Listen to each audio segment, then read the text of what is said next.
একদিন একটা ছোট্ট ছেলে, নাম তার রাহুল, বিকেলে নিজের বাড়ির উঠোনে বসে সে খেলছিল। হঠাৎ কোথা থেকে একটা মশা এসে তার পায়ে কামড় বসালো। সে ব্যথায় কাতরাতে লাগলো। সে সঙ্গে সঙ্গে মশাটিকে মারার জন্য হাত দিয়ে চেষ্টা করলো, কিন্তু কেমন জানি কাকতালীয়ভাবে মশাটা বেঁচে গেল। উল্টো রাহুলের সামনে এসে দাঁড়িয়ে বলল, এই, তুমি আমায় মারতে চাচ্ছ কেন? এবার রাহুল রাগ করে বলল, আমার বাড়ি এসে আমারই রক্ত খাবি আর আমি তোমাকে ছেড়ে দেবো, সেটা কি হয়? এবার মশাটি ঠান্ডা মাথায় বলল, ভাইরে, আমরা তো তোমাদেরই রক্ত খেয়ে বেঁচে আছি, কিন্তু একবার ভাবো তো, তোমাদের বাড়ির চারপাশে কত ময়লা, জমা জল, নোংরা ফেলাও যেখানে সেখানে। এসব না থাকলে তো আমরা জন্মাতামই না। রাহুল একটু চমকে উঠল, ময়লার কারণে তোমরা জন্মাও? মশাটি বলল, হ্যাঁ, আমরা জমা পানিতেই ডিম দেই, সেখান থেকে আমাদের জীবন শুরু হয়। আর তোমরা মানুষেরা যদি নিজেদের চারপাশ পরিষ্কার রাখো, তবে তো আমাদের জন্মই হতো না। রাহুল একটু লজ্জা পেয়ে বলল, তাই তো, আমরা তো নিজেরাই দোষ করে চলেছি।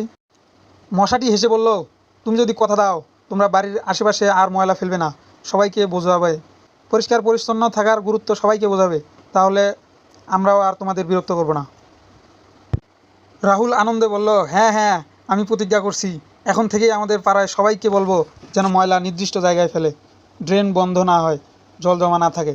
এরপর মশাটি বলল, তবে আমরা এখন থেকে বন্ধু হয়ে যাই। এরপর দুজনেই হেসে উঠল। একদিকে ছোট রাহুল, অন্যদিকে এক ছোট মশা, দুজনেই একসাথে পরিবেশ রক্ষার শপথ নিল। বন্ধুরা, ভিডিওটি দেখে আপনাদের মতামত জানাতে ভুলবেন না।